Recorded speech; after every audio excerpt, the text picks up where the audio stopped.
Hello, hello, hello, and welcome to Truth Be Told with your Empress Toya. So how's everybody doing today? What's going on? What's really good? So today our case that we're going to be talking about is not going to be too jolly. It's actually, something very heartbreaking.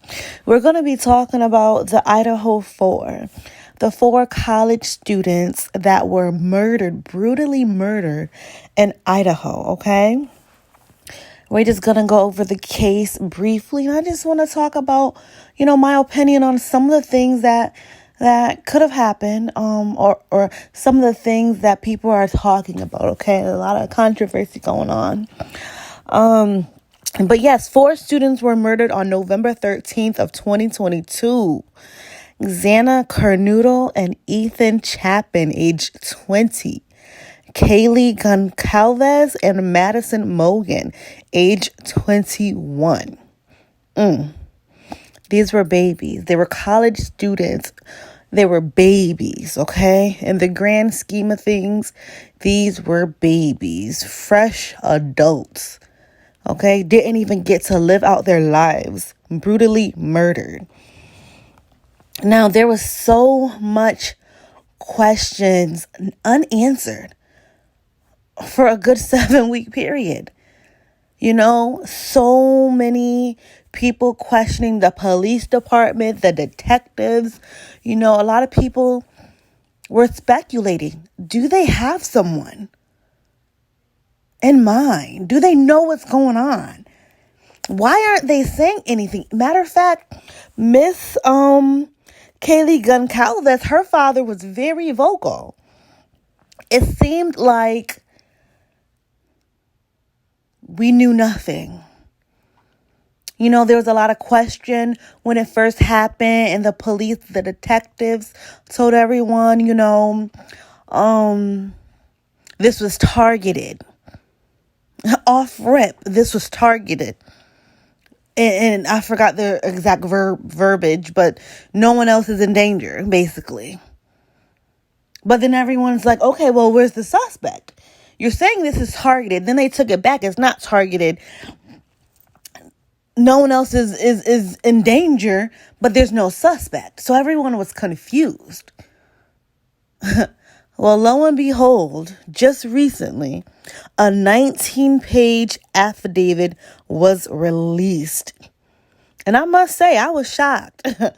Very detailed. I was very much shocked by everything.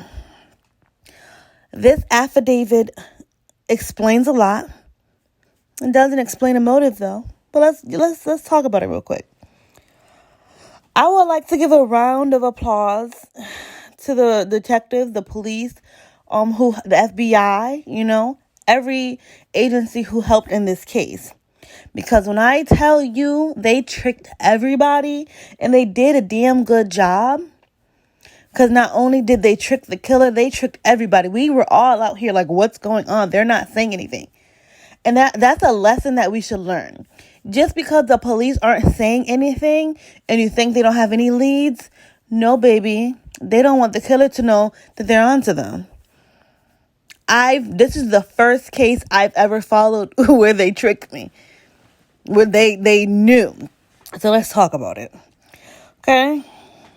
Round of applause. Round of applause. While everyone was screaming, they're not doing their job. They're not giving us information. These detectives were on Brian's trail. They were on his Brian, by the way, Koberger, he is the prime suspect. He is the only suspect. And get this. It all started with a sheath. It all started with a sheath. What is a sheath? A sheath is the covering of a knife.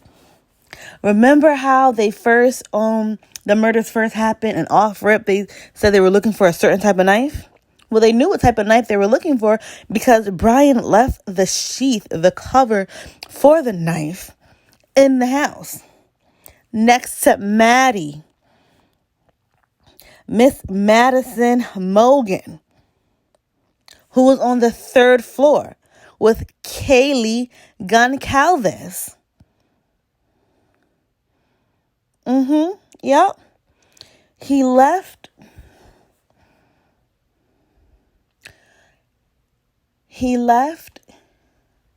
the sheath on the 3rd floor, you guys. I want you to think about that for a minute.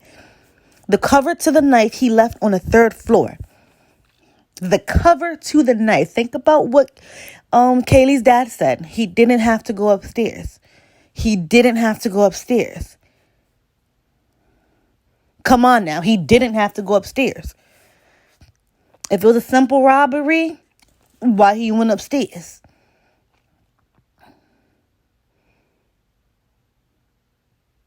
If he was targeting somebody on the 2nd floor, why he went upstairs? He didn't have to go upstairs.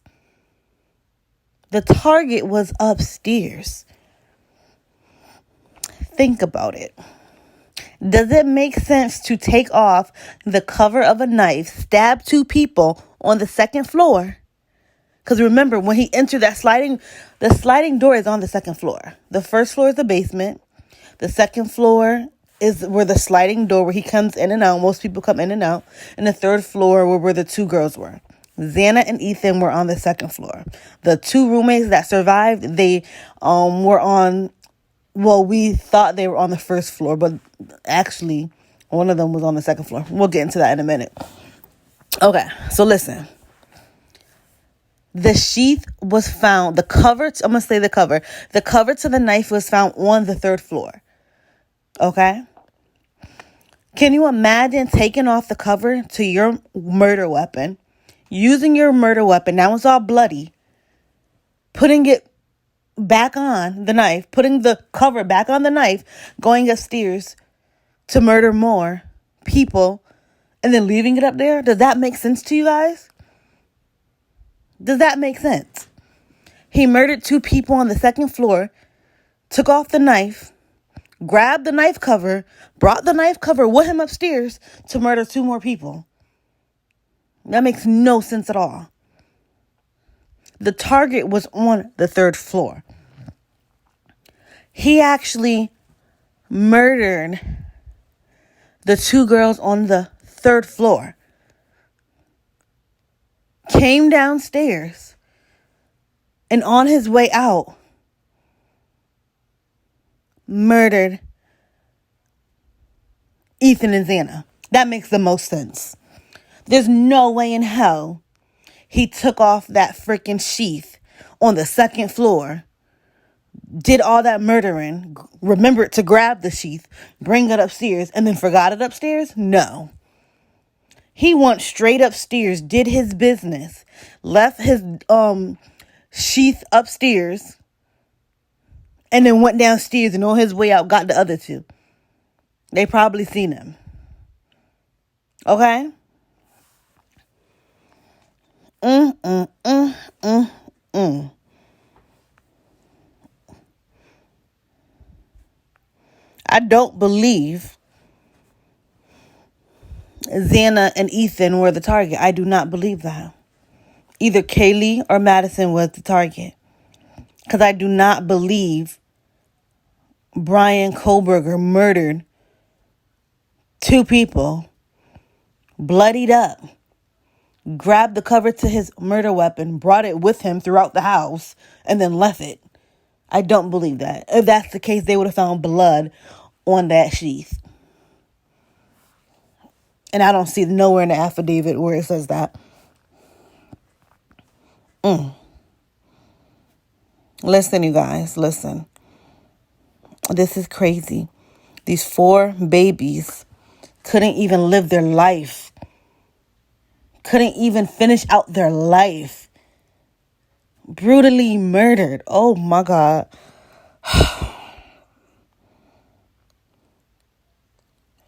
Affidavit does say all of the kids were stabbed multiple times. They say the boy's legs were stabbed down to the hamstrings. One of the girls' face, every bone of her face was broken. Oh, get this. He supposedly, allegedly did this all within 15 minutes. 15 minutes. He did all of this within 15 minutes. Hello. No. 15 minutes. I'm going to get more into that later about the timeline. But can you imagine the surviving roommates? So there's 2 surviving roommates. DM are the initials for one, and BF are the initials for the second. They're both girls, okay? 2 girls survived, okay? Everyone was like, oh my God, they part of it. How they didn't hear nothing. Boom, in your face. The affidavit says one of them did. One of them actually came face to face with the killer and didn't even know it. If this ain't a movie, I don't know what the hell is, y'all. One of the roommates heard and saw the killer.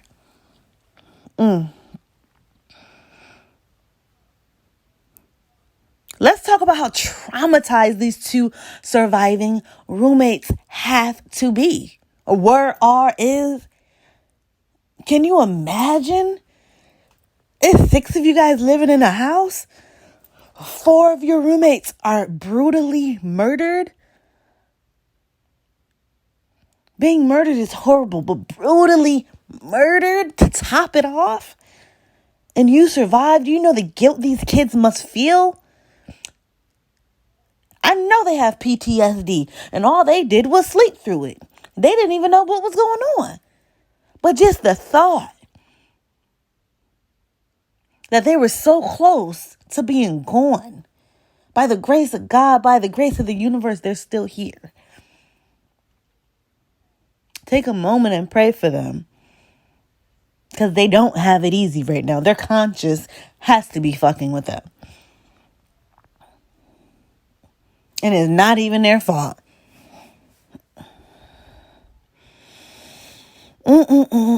So, DM, that's her initials, DM. She reports hearing Kaylee say, "There's someone here." DM then looks out of her bedroom window, but she doesn't see anything. DM then hears what sounds like crying coming from Xana's room. Now, if you don't know, the affidavit does state that DM, I can't keep saying DM, what the hell, it's already in the news, Dylan, her name is Dylan, okay, it's already out there. Dylan is a girl. I thought it was a boy at first. Shit was about to get real, but it is a girl. Okay, so Dylan first hears Kaylee say, "Someone's here." Remember, Kaylee's on the 3rd floor. Now, Dylan is actually on the 2nd floor. So they didn't have, when I tell you, them police and them detectives kept us in the dark. We all thinking the 2 surviving roommates was in the basement. We thought their rooms was in the basement, and we thought that they didn't hear nothing. No. Dylan, one of the surviving roommates, she was actually on the 2nd floor with Xana and Ethan. And if she opens her room door, right across, you can see Xana's room.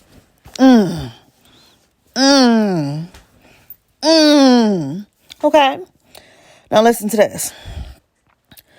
Kaylee's on the 3rd floor. Dylan is on the 2nd floor with Kaylee.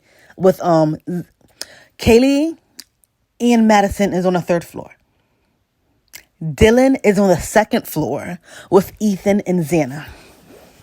Remember that. 3rd floor and 2nd floor. That's all we're talking about right now. 3rd floor, 2nd floor. All right. Bet. Listen. Dylan hears Kaylee. Dylan on the 2nd floor hears Kaylee on the 3rd floor say, "There's someone here." Dylan, who's on the 2nd floor, looks out of her bedroom window, but she doesn't see anything. Dylan hears what sounds like Xana crying coming from Xana's room, she opens the door. Okay, I'm sorry. Let me just start over because I forgot. Okay.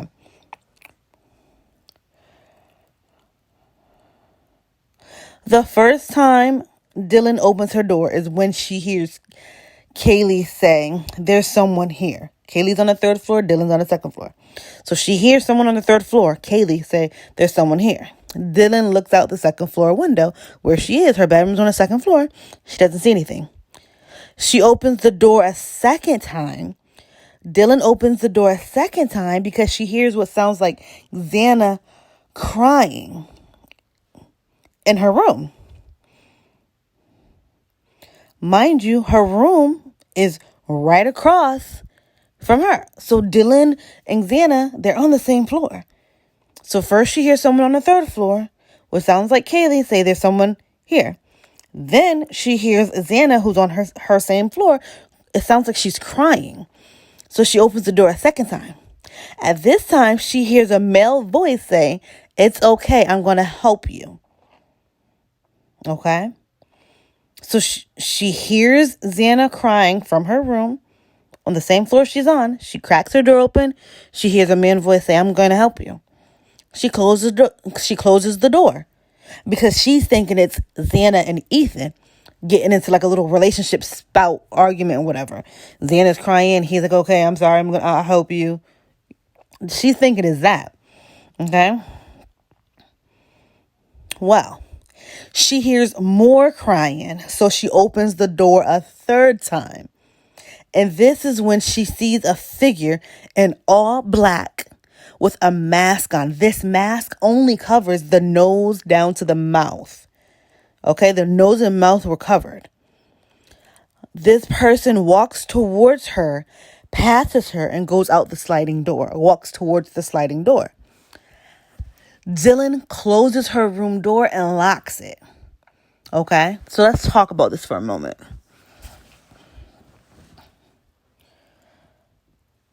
She closes her room door and locks it. She doesn't call the police. Because remember, the police aren't called till the next day, noon. And they're called because somebody's passed out. That's it. Okay? Now listen.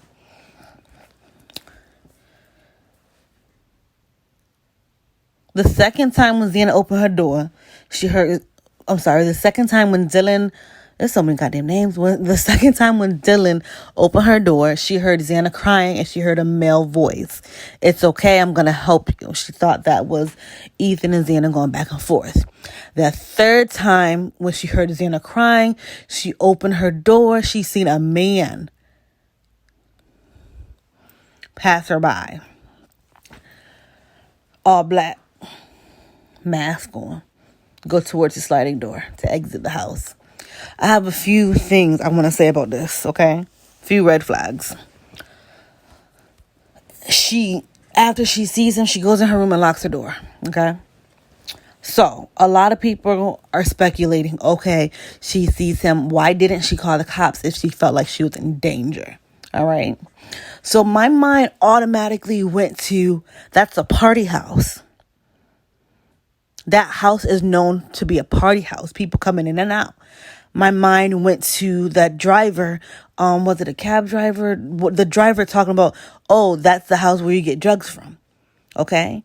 These are college students. They're teenagers. They party. They're drinking. They're doing drugs. I'm not saying these is no crackheads. They probably just might smoke some pot. Who knows? They do some sort of drugs or they're associated with it. You get what I'm saying? We're not going to act like we wasn't young having fun before. Okay? So my mind automatically goes to, that's a party house. She might have thought, "Oh, that's one of the dealers. He was dressed in all black and shit, like a little thug probably." She probably went in her room, locked her door.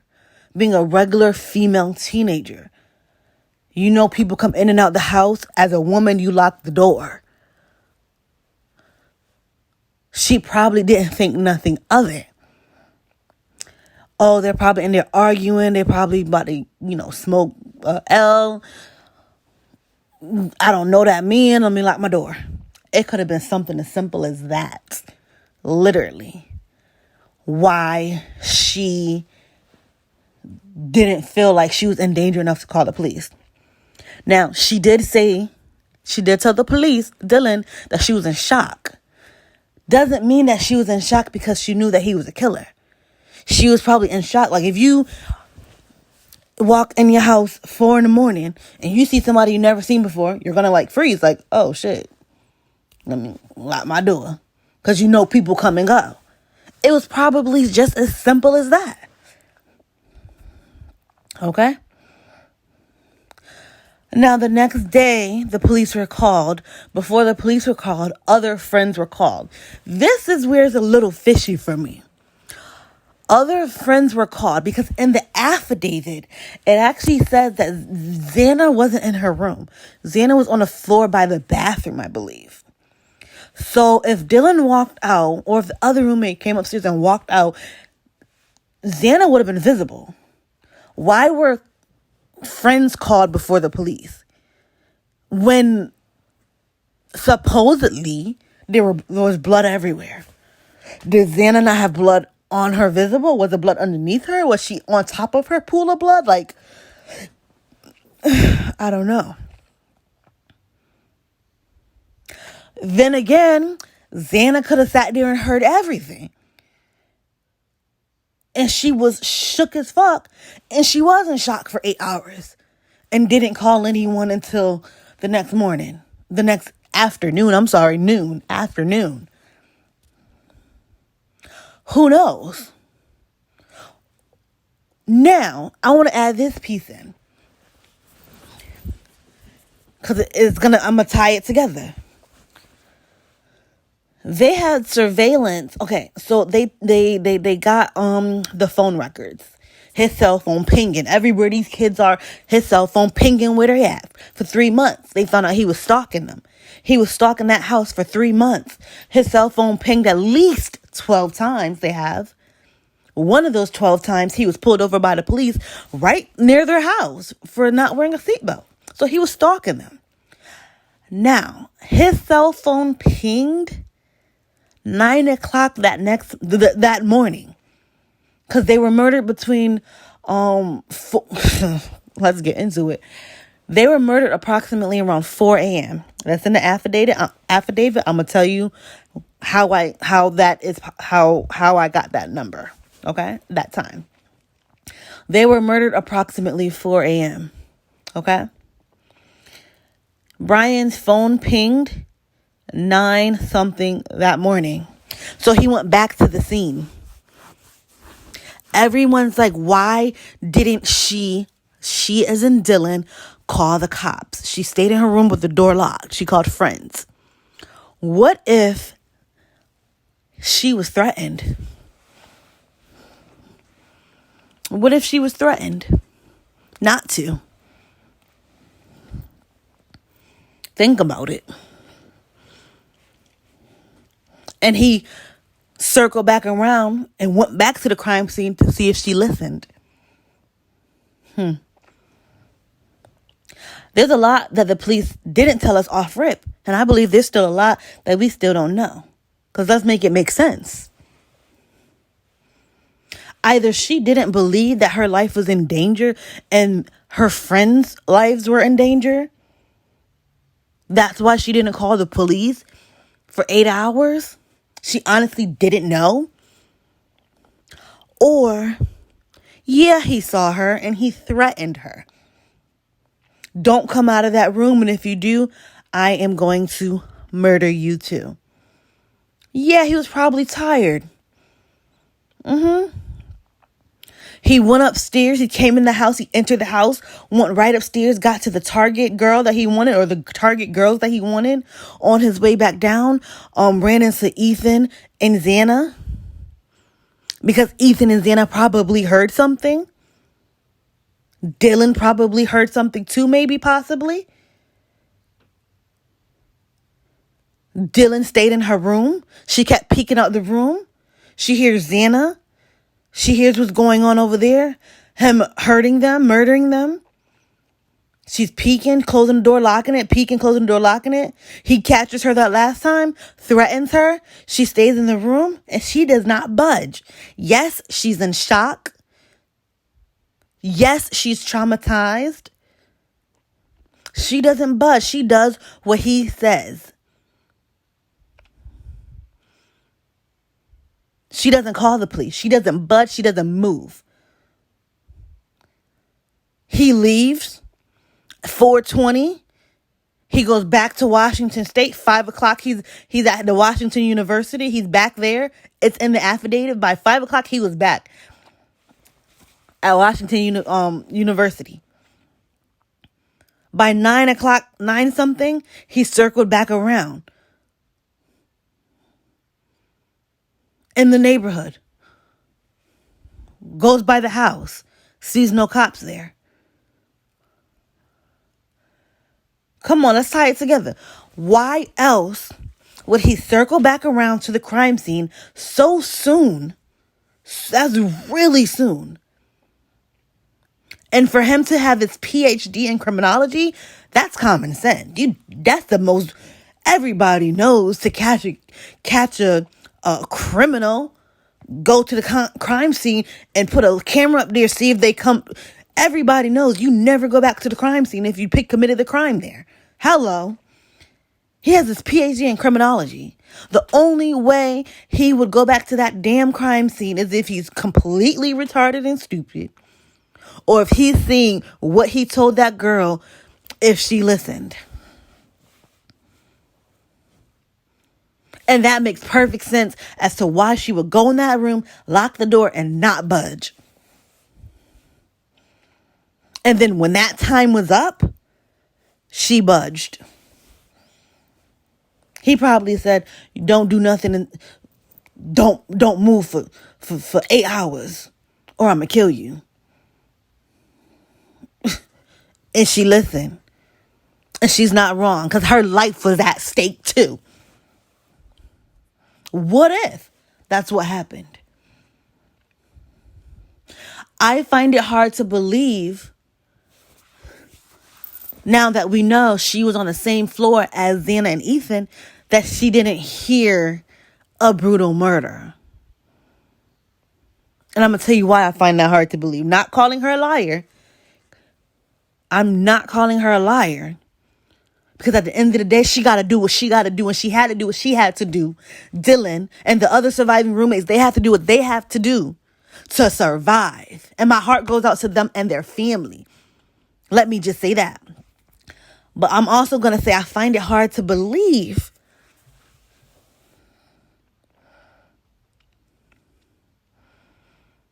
that she didn't hear a brutal murder. I really find that hard to believe that she did not hear a brutal murder unless she was drinking that night, she was smoking that night, because they was out. They was out. They all of them was out and they came back like 2 by 2 or something like that. Xana and Ethan was together. Maddie and Kaylee was together. And there was 2 other roommates. And I think those 2 were together. So they all came back either 1 by 1 or 2 by 2. She could have been drunk, high, who knows? So if that's the case, okay, I get it. You're already not even in the right set of mind. Right mindset. You get what I'm saying? You inebriated. But if she was sober, I find it hard to believe she did not hear a brutal murder. Because, I'll tell you why I find it hard to believe also. Let's get into it. Brian Kobaga.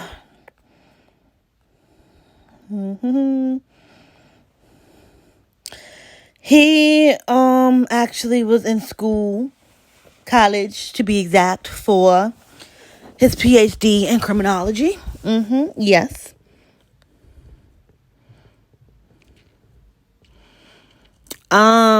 He was actually studying under, let me find it. I'm over here humming like an old lady. Catherine Ramsland, who specializes in serial killers. Kathleen Ramsland specializes in serial killers. She is a professor, okay? He was in one of her undergraduate classes. So he was taught by her. Okay? Brian Kohlberger was arrested on December 30th of 2020 for the murders of Kaylee Goncalves, Madison Mogan, Ethan Chapin, and Xana Carnoodle. Okay? Now, the reason why I find it hard to believe that Miss Dillon, who was on the same floor as Xana and Ethan, didn't hear a brutal murder. Because right now, the affidavit says that she heard, she heard a couple words and some crying. She ain't hear no slashing, no thumping. She ain't hear none of that. But they can be holding on to that for trial. They can be holding on to that information for trial. A lot of stuff was redacted in that 19-page affidavit. Matter of fact, when it came to Dillon, the whole page was redacted.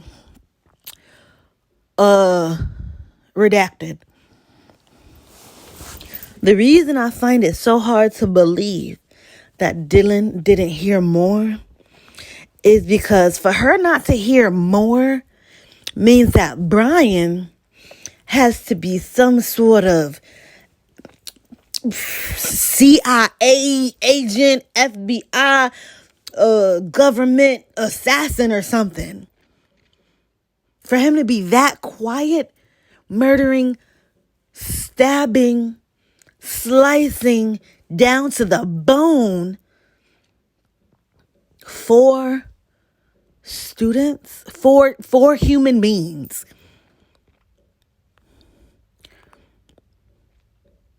Come on now. And to find out that she's on the same floor as 2 of the murders? All right, let's talk about it. Okay. So the cell phone evidence in this case is remarkable. They have Brian stalking these kids for about 3 months. His cell phone was pinging off of the same towers where these kids were. As I told you before, it's about 12 times that he was in the same location as they were. Interestingly enough, the time of the murder, that the murders took place, his cell phone didn't ping on nothing. It went ghost. And then after the murders, of when the police think these precious lives were taken, his phone back on, ping, ping, pinging all over the place. Okay? That's very interesting. So if he murdered these kids, he only turned off his phone when he murdered them. He didn't think to turn off his phone when he was stalking them. Did he fail criminology? Because there's no way he passed. No way. Especially the fact that they literally have surveillance, a trail on him. Let's not talk about this Hyundai. His car, they actually have him on surveillance exiting this car. They follow the car from literally the house.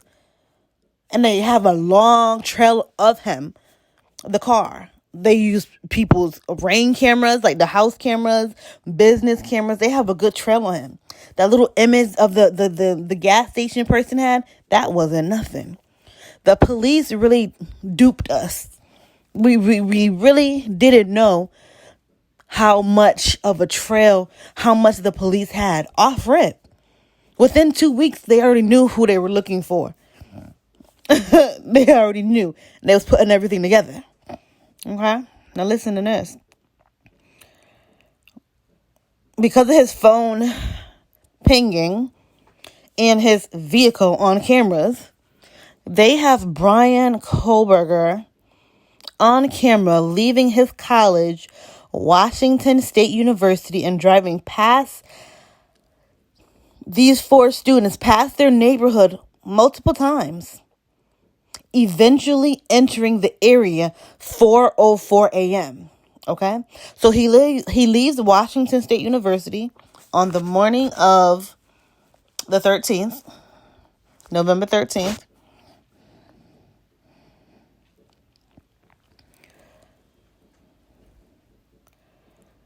he basically surveillances. He circles the neighborhood multiple times.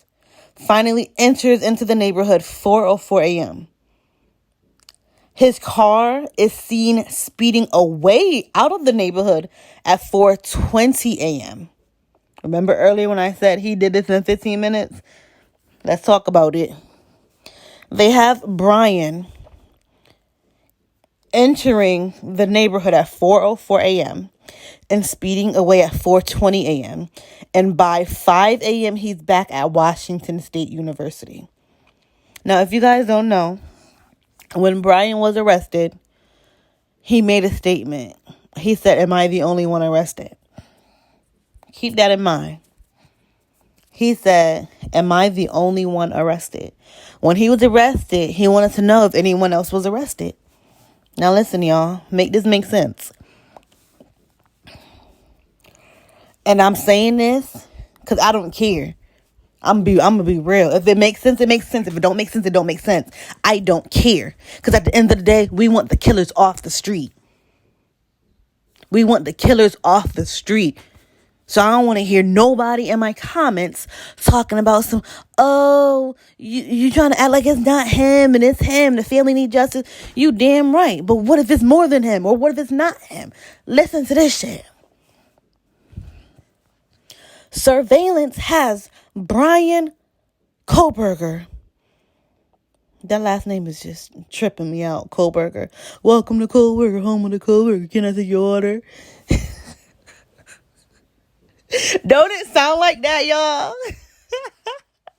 Wait, what's the real version? What is it Keenan or is it Cal? One of them. I think it's Keenan. Cal. I don't know. Welcome to Good Burger, home with the Good Burger. Can I take your order? Y'all don't laugh at me, but I hear Kohlberger and that's what I think of. Welcome to Kohlberger, home with the Kohlberger. Can I take your order? Listen, y'all, listen. I don't cancel me. Don't cancel me. Listen. They have surveillance of him entering the area at 4:04 a.m., speeding away at 4:20 a.m., and being at Washington State University by 5 a.m. So you mean to tell me this man, Mr. Brian Kohlberger, murdered 4 students within 15 minutes, and we're going to say 15 minutes because that's grace. I'm giving grace. Because if he's caught entering the neighborhood at 4:04, he got to pull up wherever, he got to find a spot. He got to hop out the car, lock up his vehicle. He got to enter the house. Okay? He got to navigate his way around because it is dark. Okay? So he not moving fast unless he's been in that house before and he know the layout. And even if he do know the layout and has been in that house before, he still has to find a parking spot. Like I said, they have him entering the neighborhood at 4:04. They don't have him parking. They didn't say he was parking the car and hopped up the car. No, they only have him on getting out the car one time, and that's not during this time. That's not during this time. They have him actually on surveillance getting out the car like after the murders, like after they're watching him and shit like that, whatever. At this time, they just have his car entering the neighborhood at 4:04 and speeding off at 4:20. That is approximately 16 minutes. Okay? Surveillance entering and exiting. So within 16 minutes, he pulls up wherever he pulls up at near their house, hops out the car, goes in the house, and murders them. It takes like 2 minutes right there we're going to park this car, find a spot, park the car, lock the door. Okay? That's 14 minutes. He has 14 minutes to murder 4 students? The only DNA that they found was on that sheath. It was on the button of the sheath. So he practically left no DNA. If there was no sheath, there wouldn't have been no DNA to compare. And let's not talk about the fact that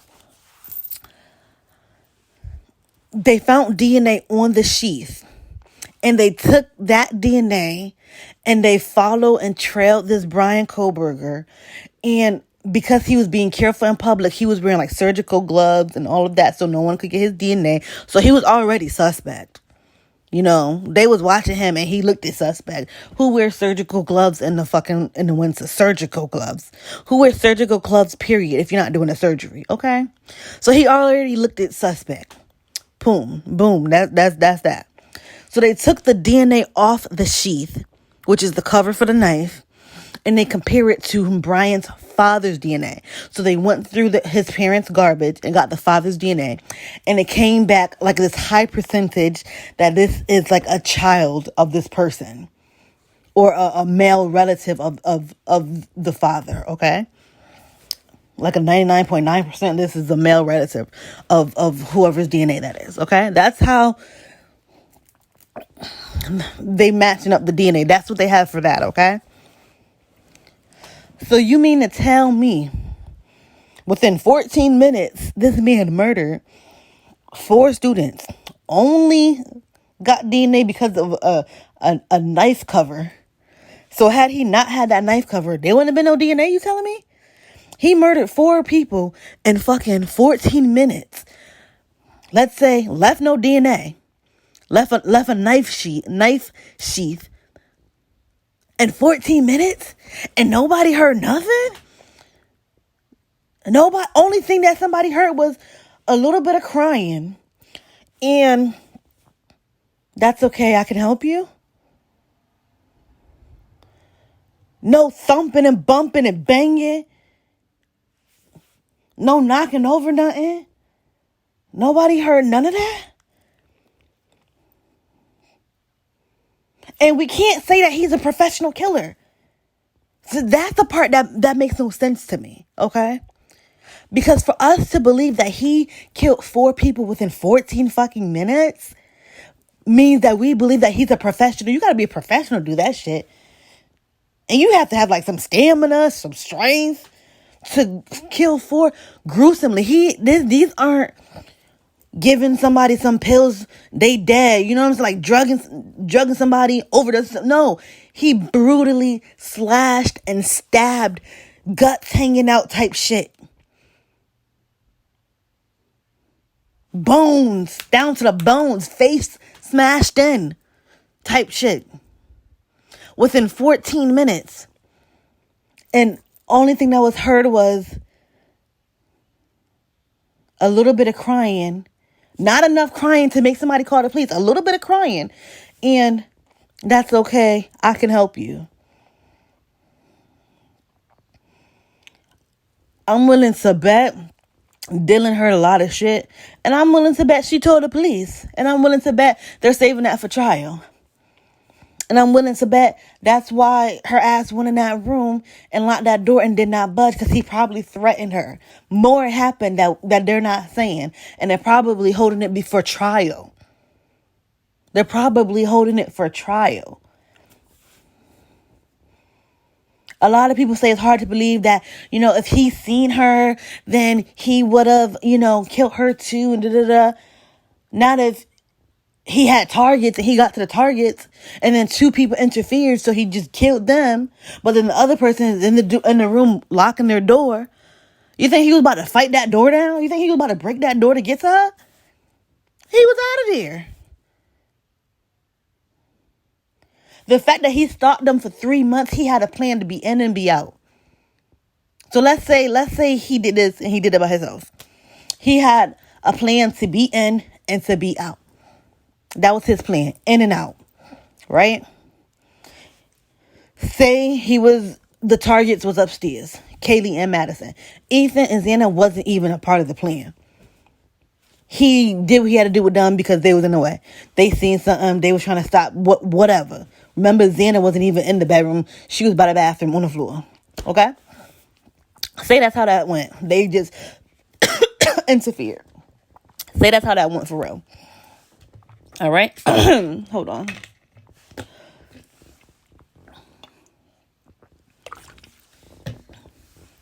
If that's the case, y'all, he see another one. She's a potential witness, but she not in the way. She's locking herself in the door. You think he about to fight her?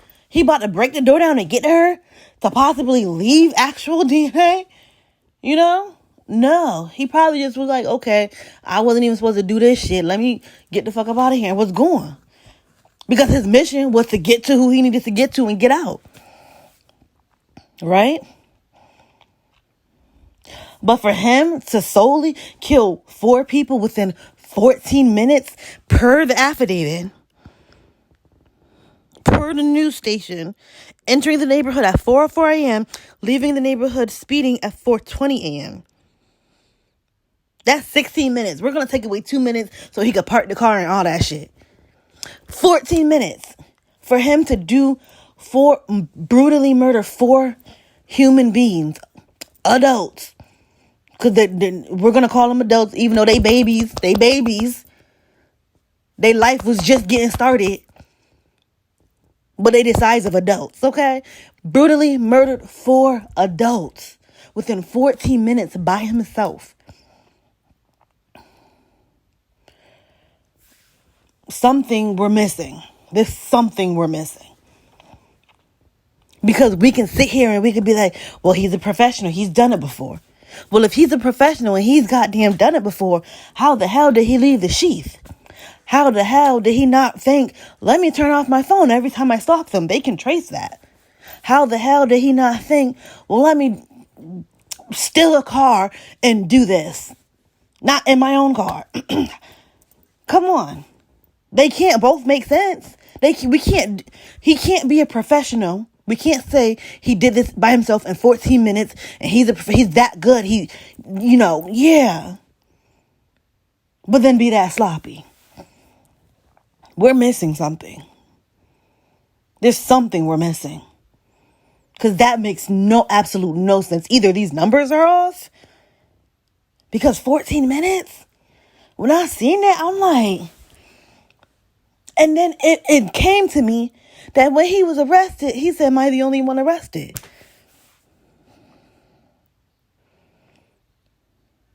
So either there's another person, but the police said he's the only suspect. I don't know. I really don't know. Y'all, I don't know. What do y'all think? Please, like, share, comment, and subscribe, and let me know what y'all think about this. Because to me, it don't make sense that 14 minutes. Listen. Maybe he has killed before. So he just used to swinging that knife in and out. And you know what I'm saying? Maybe he has. For him to be that fast. I ain't never stabbed no human or nothing like that. But I can imagine it's pretty tough. 14 minutes? Coming in the neighborhood at 4:04, leaving out at 4:20? What?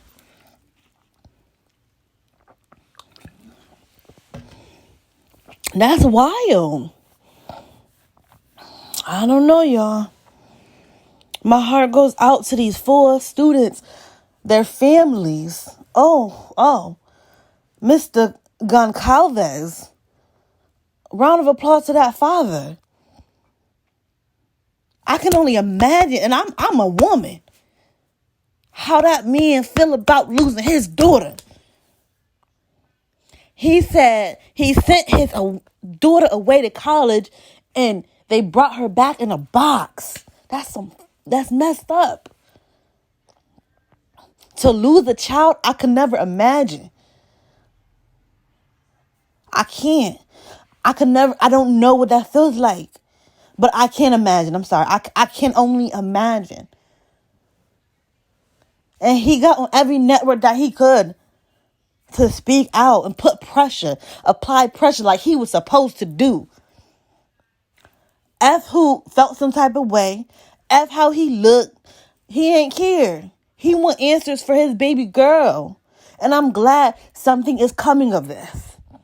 And I hope he gets justice. And I hope Xana's family gets justice. And Ethan's. And Maddie's. My heart goes out to the 2 surviving roommates and their family. Because this is something they will never forget. Before I go, please like, share, comment, and subscribe. But I also want to talk about Mr. Kohlberger, right? So people have come out the woodworks talking about this Brian Kohlberger guy. He's awkward. He's socially awkward. He was bullied in school. Let me talk to y'all real fast. Okay, let me put up my little notes. Let me talk to you because this is straight off the dome, even though 90% of this was. Listen to this because this is what pisses me off. And people be sugarcoating shit, right? In society, so much stuff is sugarcoated. That's the problem. Truth be told with a common sense approach. Let's talk about it, okay? Because now y'all got me getting gangsta up in here. Nah, but for real, let's talk about it. First of all, like I said before, I always say this on all my videos. There's 2 sides to a coin. 2 sides to a story. You can be right, you can be wrong, you can be both. It's not just a one-sided thing. Listen to me and listen to me clearly. Because we live in a society where people don't take accountability. And then shit like this happens.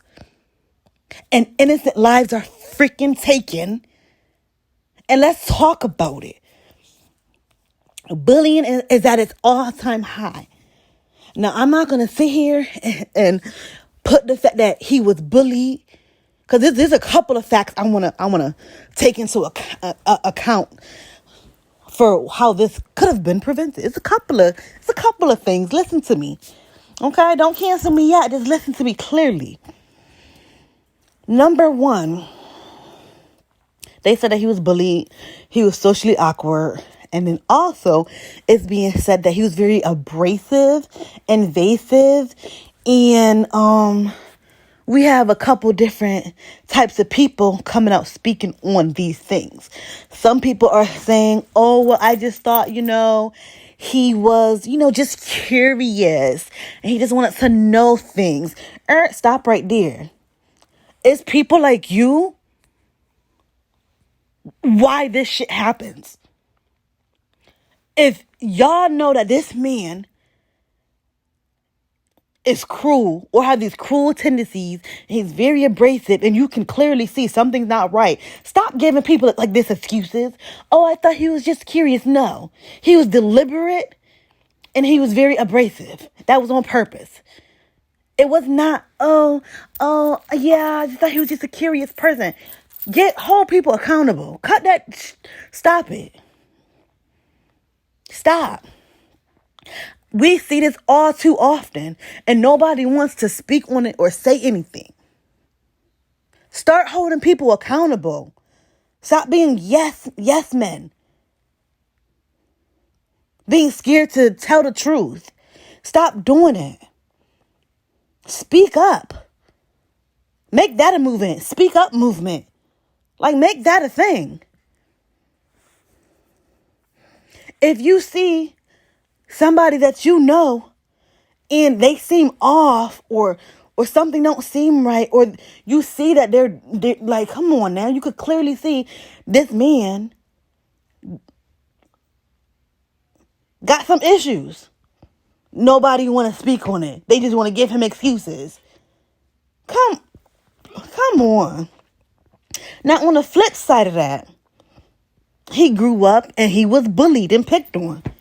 Stop it. Stop bullying him off. How many times we gonna see people going crazy because they being bullied? We lost 3 innocent lives. And I'm not going to say we lost 3 innocent lives because he was bullied. No, we lost 3 innocent lives because there's a man out in this world who clearly can't control his emotions, probably is a narcissist, probably has went through a lot of traumatic things or whatever he went through during them times where he was bullied.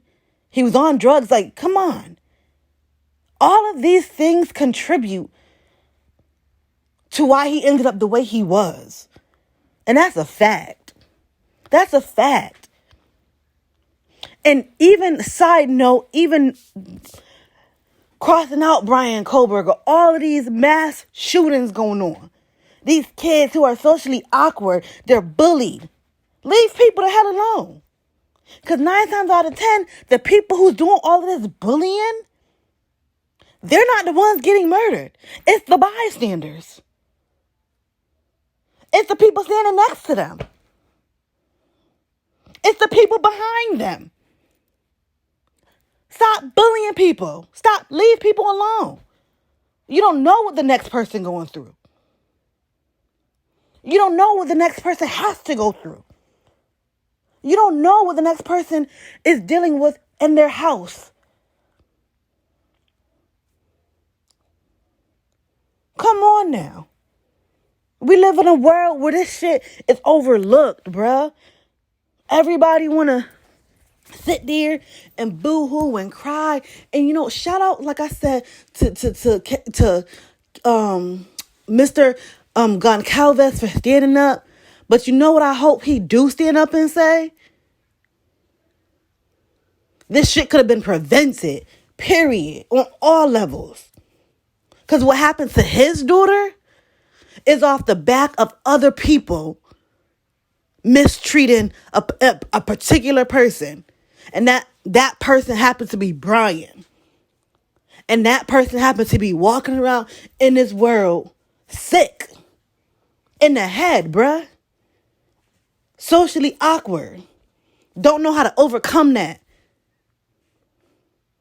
So instead of Brian getting the help he need, and instead of him trying to overcome his trials and tribulations, he wants to take out what he's feeling on innocent people. That's exactly what happened. And that's what happens every time. These people out here killing and murdering and committing these horrific crimes because it was either done to them or ignored. The people in their family ignored what was happening to them. It's a cycle, bruh. And everybody want to sit here and cry about the effects, but not talk about the cause. Every cause has a reaction. Everybody's crying about the reaction, but nobody's willing to fix the cause. Each one teach one. We live in a society where shit is backwards. And I'm going to speak on it because this is truth be told with the common sense approach. Do better, society. Please like, share, comment, and subscribe. I'm out.